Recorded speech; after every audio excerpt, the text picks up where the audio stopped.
नमस्कार दर्शकों, इस वक्त हम मौजूद हैं मिसिस अनीता यादव जी के आवास पर, जो कि पूर्व अध्यक्ष हैं नगर पंचायत मैलानी, पूर्व प्रत्याशी 137 पलिया विधानसभा, निवर्तमान प्रदेश उपाध्यक्ष महिला सभा समाजवादी पार्टी की। और हमारे पास में भैया मौजूद हैं नरेश यादव, जो कि पूर्व ब्लॉक प्रमुख रहे हैं बाकेगंज और पूर्व चेयरमैन नगर पालिका परिषद मैलानी और पूर्व जिला महासचिव लखीमपुर खीरी समाजवादी पार्टी।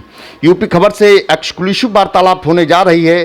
सर्वप्रथम मैडम, यूपी खबर में आप दोनों लोगों का बहुत बहुत स्वागत है। और कुछ सवालात हैं जिनको लेकर के इस वक्त त्योहारों का दौर चल रहा है। आप हमारे चैनल के माध्यम से अपनी आवाम से इस त्यौहार के शुभ अवसर पर क्या कहना चाहेंगी? ये समाजवादी परिवार, मैं नगर पंचायत मैलानी से पूर्व चेयरपर्सन भी थी। 137 पलिया से 2017 में प्रत्याशी भी रही और इस समय निवर्तमान उपाध्यक्ष भी हूँ महिला सभा। मैं अपनी ओर से और अपने परिवार की ओर से सभी देश व क्षेत्रवासियों को धनतेरस, दीपावली, भैया दूज सभी को हार्दिक शुभकामनाएं देती हूँ और इस त्यौहार को सभी लोग हर्ष और उल्लास के साथ मनाते हैं। मेरी शुभकामना है कि सब अच्छे से मनाएं और सब खुश रहें। इस त्यौहार को लेकर के मिस्टर नरेश जी, आप क्या कहना चाहेंगे? देखिए, ये त्यौहार बहुत ही जो है मधुर है और इसमें लोगों के प्रेम की जो है आपस में प्रेम बढ़ता है। हम लोग एक दूसरे के लिए मिठाई लेके जाते हैं, उसका मुंह मीठा कराते हैं। तो दीपावली का जो त्यौहार है, भगवान राम की वापसी हुई थी, तो इस त्यौहार के लिए हम लोग बड़े हर्ष और उल्लास के साथ मनाते हैं। चारों तरफ रोशनी होती है और ये त्यौहार एक भाईचारे को भी बढ़ाता है, एक दूसरे के प्रेम को भी बढ़ाता है। और मैं सभी को आपके माध्यम से धनतेरस, दीपावली की बहुत बहुत बधाई देना चाहता हूँ। और मैं चाहता हूँ कि इस त्यौहार में अब आप लोग ऐसा मैसेज दें लोगों के बीच कि जो भगवान राम थे, उनकी एक मर्यादा पुरुषोत्तम राम का जो छवि थी, जनता के बीच में हम लोग चाहते हैं कि लोग भी उनके आदर्शों पे चलें। मैं ये चाहता हूँ जी। मैडम, आपसे हमारा सवाल है, आगामी विधानसभा चुनाव को लेकर के, जैसा कि आप संभावित प्रत्याशी भी है समाजवादी पार्टी की 137 पलिया विधानसभा की, तो इस वक्त क्या चल रहा है क्षेत्र में, आप कुछ बताएं। विगत 7-8 साल से, मैं 2017 से तो लगातार निरंतर 137 विधानसभा पलिया में लगी हुई हूँ। उससे पहले से भी लगी हुई हूँ। और ऐसा नहीं है कि एक कहावत है ना, जो दिखता है वही बिकता है, और लोग पैसे के दम पर राजनीति करना चाहते हैं। ऐसा नहीं है। लोगों की भावना भी होनी चाहिए, पब्लिसिटी भी होनी चाहिए और विकास भी होना चाहिए। तो मैं अपनी जनता के बीच में उनके दिलों में राज कर चुकी हूँ। हर महिला के घर में जाकर मैं प्रत्येक पूरी विधानसभा में एक एक महिला से एक एक घर में मिल चुकी हूँ। महिलाओं का मेरे ऊपर पूरी तरह से आशीर्वाद है और कहती हैं आइए, समय 2022 का इंतज़ार कर रही हैं कि कब 2022 आए और हम अपनी बहन को उस मुकाम पर पहुँचाएँ।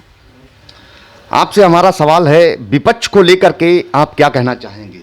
देखिए, विपक्ष अब बिल्कुल जो है, जो पायदान इस समय चल रहा है, विपक्ष ने किसानों को कुचलने का काम किया है, झूठे वादे किए हैं और 5 साल में सिर्फ झूठे वादों के अलावा कुछ नहीं हुआ। और विपक्ष आज अपने आप को समझ रहा है कि हम बहुत कमज़ोर हो चुके हैं, इसलिए ये जो है, जो आवाज़ उठती है उसको ये दबाने का काम करते हैं, कुचलने का काम करते हैं। अगर आप उठाएंगे तो आपके खिलाफ मुकदमा लिखवा देंगे, आपको पकड़वा देंगे। अभी जो घटना हुई है उसमें इन्होंने 50 लोगों के खिलाफ नोटिस भिजवाया है और जो उस घटना से बिल्कुल दूर दूर तक उनका लेना देना नहीं था, लेकिन जो भी राजनीति कर रहे हैं, चाहे वो हमारे विधानसभा अध्यक्ष रहे हों या किसी दल के नेता रहे हों, उनको दबाने के लिए, उनको प्रेशर में लेने के लिए नोटिस भिजवाया जाता है और उनको दबाने का काम किया कि आप बहुत आंदोलन में आगे रहते हैं। तो ये विपक्ष अब जो है, विपक्ष में आपको लग रहा होगा कि दम नहीं है, लेकिन जनता बोल नहीं रही है। जनता को वोट देना है ना, जनता बोल नहीं रही है। और 2022 में जनता का जो आवाज़ निकलेगी ना, वो हमारे अखिलेश जी कह रहे हैं ना 40+, तो 40+ होगा, उसमें कोई दो राय नहीं है। विपक्ष इस समय बिल्कुल अपने आप को केवल खिसियानी बिल्ली खंबा नोचने के अलावा और कुछ नहीं कर पा रहा है। विधानसभा 137 के इस वक्त जो विधायक हैं, रोमी साहनी रूलिंग पार्टी के विधायक हैं और दानवीर के नाम से भी जाने जाते हैं। तो उनसे आप कैसे कॉम्पीट करेंगी, चूँकि लोकप्रिय विधायक हैं, कई बार विधायक रह चुके हैं, आप कैसे कॉम्पीट करेंगी इस चुनाव में? देखिए, कई बार तो नहीं, वो दूसरी बार विधायक हैं 137 विधानसभा पलिया से। ऐसा नहीं है कि दानवीर दान करने से ही विधायक माना जाए, लोगों की कुछ ख्वाहिशें भी होती हैं। जैसे नगर पंचायत मैलानी थी, मैंने विकास किया है, आज भी यहाँ की जनता ये चाह रही है कि ये विधायक ही ना लड़ें, दोबारा चेयरमैन ही लड़ें। तो कुछ विकास भी होता है, कुछ लोगों के काम भी होते हैं, लोग अपने काम से भी जाने जाते हैं और अपने संघर्ष से भी जाने जाते हैं। तो हम लोग समाजवादी संघर्षवादी लोग हैं, संघर्ष कर रहे हैं क्षेत्र में 10 साल से। मुझे पूरा विश्वास है कि जनता मुझे भरपूर आशीर्वाद देगी और 2022 में हम उस उम्मीद में जो निकले हैं वो उम्मीद हमें कामयाबी मिलेगी। ये तो अपना अपना व्यवहार दायित्व होता है कि लोग कैसे क्षेत्र को करें। तो उन्होंने विकास के नाम पे तो कोई जीरो, एक कहीं ईंट भी नहीं लगाई। तो मैं ऐसी जनता के बीच में काम करने नहीं जा रही कि दान दे के लोगों को लुभाती रहूं, कोई मिट्टी हो जाए उस पर दे दो, कोई खुशी है उस पर दे दो, ये मुझे नहीं करना। मुझे जनता के लिए काम करना है, काम से अपना नाम ऊंचा करूंगी, यही मेरी आशा और उम्मीद है। आपसे हमारा सवाल है, क्योंकि आपके क्षेत्र में बाढ़ का प्रकोप अभी चल रहा था, शासन और प्रशासन के द्वारा कई एक कदम उठाए गए, लेकिन आपके द्वारा आवाम के हित में बाढ़ पीड़ितों के लिए क्या किया गया? देखिए, आपने देखा होगा यहाँ के जो विधायक हैं वो दिखावा करते हैं, लेकिन मैं दिखावा का विरोध करता हूं। दान का मतलब होता है एक हाथ, आपकी बॉडी के 2 हाथ हैं, इस हाथ से दो, यह हाथ ना जाने।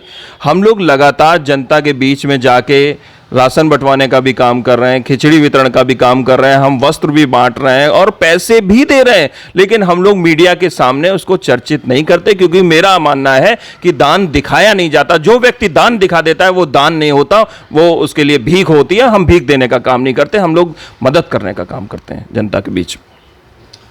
टिकट को लेकर के मैडम अभी भी सस्पिशन बना हुआ है पब्लिक के बीच में, क्योंकि अभी देखा गया है ज्ञान सिंह बंजारा भी कोई हैं, उनकी भी होर्डिंग्स पाई जा रही हैं और वॉल पोस्टिंग हो चुकी है। तो आवाम को इस पे क्या मैसेज देना चाहेंगे? टिकट को लेकर के जो संशय बना हुआ है उस पे क्या कहना चाहेंगे? देखिए, जो फैसला है टिकट जिसको देना है वो राष्ट्रीय अध्यक्ष जी हमारे अपना फैसला पूरा कर चुके हैं, चुन चुके हैं लोगों को, केवल डिक्लेयर करना बाकी है।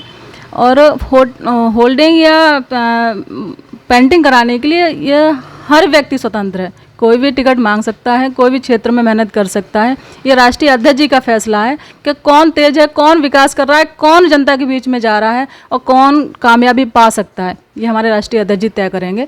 हम उम्मीद के साथ अपनी मेहनत और पूरी तैयारी से क्षेत्र में हैं। नरेश जी, आपसे हमारा क्वेश्चन है, आपके अभी राष्ट्रीय अध्यक्ष जी ने कहा था 17 सितंबर को कि चुनाव में इस बार भी ईवीएम और डीएम से लड़ाई है और खतरा भी है, तो आप इस पे क्या कहना चाहेंगे? देखिए, ये सच है। राष्ट्रीय अध्यक्ष जी ने कहा है कि हमारी जो लड़ाई ईवीएम और डीएम से है, इसमें कोई दो राय नहीं है। वाकई लड़ाई हमारी डीएम और ईवीएम से है। और देखिए, बेईमानी जो होती है ना, बेईमानी की एक सीमा होती है। नकल, जैसे कोई व्यक्ति बच्चा नकल करता है तो उसकी सीमा होती है। वो नकल 10% कर सकता है, 12% कर सकता है, वो 50% या 20% नकल नहीं कर सकता। इसलिए हम लोग की जो तैयारी चल रही है वो 75%, 80% पर चल रही है। अगर हम 70% में भी खड़े होते हैं तो 10% की अगर ये डीएम और ईवीएम बेईमानी भी कर लेंगे तब भी हम लोग चुनाव जीतेंगे, और निश्चित हम लोग चुनाव जीतेंगे, चाहे ये कितनी भी बेईमानी कर लें। बेईमानी की जो सीमा है वो निर्धारित है, 10% से ज्यादा बेईमानी ये नहीं कर सकते, ये मुझे पूरा विश्वास है। और हमारे राष्ट्रीय अध्यक्ष जी इसको जानते हैं, इसीलिए हम लोग की जो तैयारी चल रही है 70% पर चल रही है। मैडम, आपसे हमारा सवाल है, वैक्सीन को लेकर के आपके राष्ट्रीय अध्यक्ष जी ने एक बयान दिया था कि ये भाजपा की वैक्सीन है, तो इस पे आप क्या कहना चाहेंगी? देखिए, ये बयान, भाजपा वैक्सीन लगवा रही है तो जो लगवाता है लोग उसे, ये चर्चा इतना ज़्यादा कर रहे हैं कि हमने जो है वैक्सीन इतने 100 करोड़ लोगों को, आप देख रहे हैं मोबाइल पे भी मैसेज आना शुरू हो गया कि आपके सहयोग से। तो ये जितना प्रचार कर रहे हैं, इतने प्रचार की ज़रूरत नहीं है। और वैक्सीन तो मुझे मानना है कि सभी व्यक्ति को जो भी सरकार उपलब्ध करा रही है लगाना चाहिए, लेकिन उसका जो प्रचार करने का तरीका है वो गलत है, उसका विरोध करते हैं हम लोग। जो प्रचार का माध्यम है, जैसा उसको बिल्कुल मोहताजी दिखाई जा रही है। पहले सरकारों ने क्या दवाइयाँ फ्री नहीं बांटी? इससे पहले भी तो दवाइयाँ फ्री बांटी गई और बांटी जाती थी, चाहे वो आप देखा हो टीवी हो, चाहे कोई बहुत सी गंभीर बीमारियां थी जिनकी दवाइयां मुफ्त मिलती थी, लेकिन कभी किसी सरकार ने इतना प्रचार नहीं किया। ये सिर्फ एक वैक्सीन का एक बार तो इन्होंने इतना बड़ा उसको दिखा दिया कि जहां जहां आप जाएं पेट्रोल पंप पे होल्डिंगें लगी हैं, फोनों पे मैसेज आ रहे हैं, तो ये क्या दिखाना चाहते हैं? जनता को दे रहे हैं, क्या जनता नहीं जानती? मुझे वैक्सीन अगर लगी मुफ्त में तो मैं नहीं जानता, उसका इतना प्रचार पे क्यों पैसा खर्च कर रहे हैं? क्योंकि ये डरे हुए हैं, ये सिर्फ अपनी बात को बार बार लोगों के दिमाग में बैठाना चाह रहे हैं, ये हमने किया, ये हमने किया। लेकिन ये जितना भी समझा ले, जनता ने इनकी केवल वैक्सीन लगाने से ये कामयाब होने वाले नहीं है। कोई भी सरकार होती मुफ्त वैक्सीन लगाती, चाहे समाजवादी की होती, चाहे कांग्रेस की होती, चाहे सपा बसपा कोई भी होता। ये जो इसको जो इतना हाईलाइट कर रहा है उसका विरोध कर रहा है राष्ट्रीय अध्यक्ष जी। ये गई बीजेपी की वैक्सीन, क्या बीजेपी ही वैक्सीन लगा सकती थी? सपा होती तो सपा लगाती। इसका विरोध है, वैक्सीन का कोई विरोध नहीं। किसान आंदोलन को लेकर के मामला हमेशा से लगभग 1 साल होने वाला है, तूल पकड़ रहा है। तो चूंकि शासन के द्वारा भी ये बात कही जा रही है कि किसानों को वार्तालाप करनी चाहिए, आखिर क्यों नहीं कर रहे हैं ये लोग? देखिए, इन्हें अब तक कोई फैसला ले लेना चाहिए। 1 साल मुझे लमसम लगता है कि किसानों को बॉर्डर पे या और अन्य जगह पर पड़े हुए हो गया, और आज तक इनका कोई फैसला नहीं। ये लोग समझ रहे हैं कि छोटे किसान बड़े किसानों में इन्होंने बांट दिया है कि केवल बड़े किसान ही परेशान हैं। बड़े किसान नहीं परेशान हैं, बल्कि हर व्यक्ति परेशान है, हर जनता की आवाज़ है, हर समाज, हर वर्ग का आदमी इस आंदोलन में साथ खड़ा हुआ है, और इनको ये मान लेना चाहिए कि कमी है, बिल्कुल वापस लेना चाहिए इनको। बहुत अच्छा लगा आपके साथ में बात करके। एक आखिरी सवालात है आपसे, सियासत में आने का मकसद आपका क्या है? देखिए, सियासत वैसे मेरी राजनीतिक कोई सोच नहीं थी। एक आम महिला थी, आम बेटी बन के रही, फिर आम बहू बन के इस घर में रही। होता है ना, कभी कभी लक भी होता है और एक भाग्य भी होता है।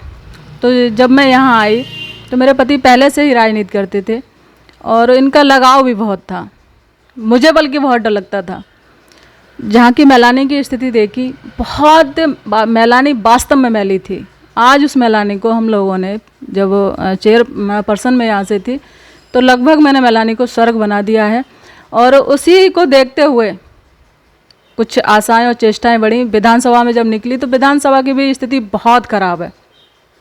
तो कुछ मेरी आशाएं और उम्मीदें हैं कि जो मैंने मैलानी को सजाया है, उसी तरह से मैं एक बार जनता के बीच में जाके अपील करती हूँ, एक बार मुझे मौका दीजिए, और जैसे मैंने अपनी मैलानी सजाई है उसी तरह से आप लोगों के बीच में काम करने की मेरी इच्छा है, और उसे मैं करके दिखाऊंगी। अगर मुझे कामयाबी और ईश्वर ने और जनता ने मुझे ऐसे आशीर्वाद दिया, इस लायक बनाई, तो मैं जनता को वो करके दिखाऊंगी।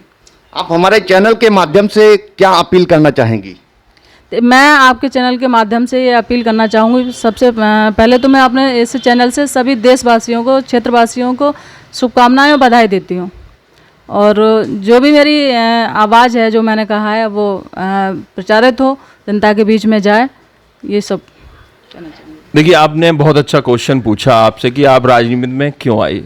तो ये राजनीति में मेरे साथ जुड़ी थी, मेरी पत्नी थी, आई, लेकिन मैं राजनीति में क्यों आया, ये बहुत बड़ा एक इंटरेस्टेड घटना है। और मेरा कोई बैकग्राउंड ऐसा नहीं है कि मेरी माता, मेरे पिता कोई सांसद हों, विधायक हों। एक आम परिवार से हम लोग जुड़े हुए हैं। लेकिन एक घटना घटती है 2003 में। मैंने LLB के लिए एग्ज़ाम, मतलब फर्स्ट प्रे था मेरा, उसमें मुझे डोमिसाइल बनाने की ज़रूरत पड़ी। तो यहाँ नगर पंचायत थी मैलानी, तो मैं जब वहाँ गया तो वहाँ EO होते हैं, उनसे मैंने EO साहब से कहा, मैंने EO साहब मेरा एक डोमिसाइल बनना है, ये प्रमाणित कर दीजिए फ़ोटो। तो उन्होंने मुझसे कहा, नरेश भाई आप बहुत दिन बाद आए हो, पहले बैठो और चाय पिलाओ, उसके बाद आपका डोमिसाइल बनाएंगे। तो मुझे लगा एज ए मजाक मुझसे कहा। मैंने 10 मिनट बाद फिर उनसे कहा, मैंने EO साहब जल्दी करा दो, मुझे अगले दिन लखनऊ भी जाना है। तो उन्होंने कहा, आप, उनकी भाषा बदल गई। उन्होंने कहा कि आपने सुना नहीं, मैंने आपसे कहा चाय पिलाओ, उसके बाद आपका काम होगा। तो मैंने 2003 की घटना है, जेब में हाथ डाला, 100 रुपये मेरे पास पड़े थे, टूटे नहीं थे, मैंने दिए। मैंने कहा लियो EO साहब चाय मंगा लीजिए। उन्होंने अपने चपरासी को बुलाया और कहा ये लो 100 रुपये और जाओ चाय ले आना, नमकीन ले आना, बिस्कुट ले आना, और इतनी मोटी फोटोकॉपी की गड्डी पकड़ा दी कि जाओ ले आना। वो गया और 2 मिनट में लौट के आया, बोला EO साहब आपने इतने सारे काम बता दिए, मेरी साइकिल तो यहाँ है नहीं। तो उन्होंने देखते ही मेरे तरफ हंसे और बोले देखो नरेश यादव आए हैं मोटरसाइकिल से, इनको ले जाओ, चाय ले आएंगे, फोटोकॉपी करा लेंगे, तब इनका काम लगे करेंगे। तो मुझे ऐसा लगा कि मुझे पैसे से भी सम्मान नहीं मिला और शिक्षा से भी सम्मान नहीं मिला, और जब मेरे साथ ऐसा हो रहा है, कोई गरीब व्यक्ति जिसकी जेब में 100 रुपए नहीं होते होंगे और वो पढ़ा लिखा नहीं होता होगा, इस कार्यालय में उसके साथ क्या घटना होती होगी, इस बात को सोच के मैं गुस्से में उठा और चलाया। मैंने कहा मत बनाइए। मैं घर आया, मेरी शादी 2008 में हुई है, मैं उस समय अपने कमरे में रात भर सो नहीं पाया और सुबह सेंचुरी से 4 बजे उठा और लखनऊ चला गया। जब वहाँ विश्वविद्यालय में बैठा था, क्लास चल रही थी, मुझे झपकी आ गई, तो मेरे मित्रों ने मुझसे कहा कि क्या हुआ, चक्कर आ गया? मैंने कहा नहीं, मैं रात भर सो नहीं पाया। उन्होंने पूछा क्यों नहीं सो पाए, तो मैंने उनको पूरी घटना बताई कि एक व्यक्ति के साथ, मेरे साथ ऐसा हो रहा है, किसी गरीब के साथ कैसा होता होगा। तो उनको लगा कि उन्होंने सब तय किया कि आप क्या चाहते हो। मैंने कहा मैं अपने को सम्मान पाना चाहता हूं और गरीबों को न्याय दिलाना चाहता हूं। तो उन्होंने तय किया कि अगर आप गरीबों को न्याय दिलाना चाहते हो और खुद को सम्मान पाना चाहते हो तो आप राजनीति करिए। फिर मैंने अपना कदम राजनीति की ओर निकाला, और जब राजनीति करना है तो किसी ना किसी दल के लिए भी, ये भी वहाँ पर 5 लोगों ने बैठ के तय किया किसी दल को पकड़ना होगा। तो हम लोगों के एक ब्राह्मण जी हैं आशुतोष वाजपेयी जी, उन्होंने मुझसे कहा कि अगर आपको राजनीति करनी है तो आपके नाम के आगे यादव लगा हुआ है, तो ऐसा करिए आप अखिलेश यादव, मुलायम सिंह यादव जी की पार्टी में जुड़िए। फिर मैंने सबसे पहले यहाँ गया और जिलाध्यक्ष जी से मिला। शशांक यादव जी उस समय जिलाध्यक्ष थे, तो मैं यहाँ एक छोटा सा मुलायम सिंह यूथ ब्रिगेड का नगर अध्यक्ष बना। उसके बाद सबसे कम उम्र का मैलानी का नगर अध्यक्ष मैनबाड़ी बना।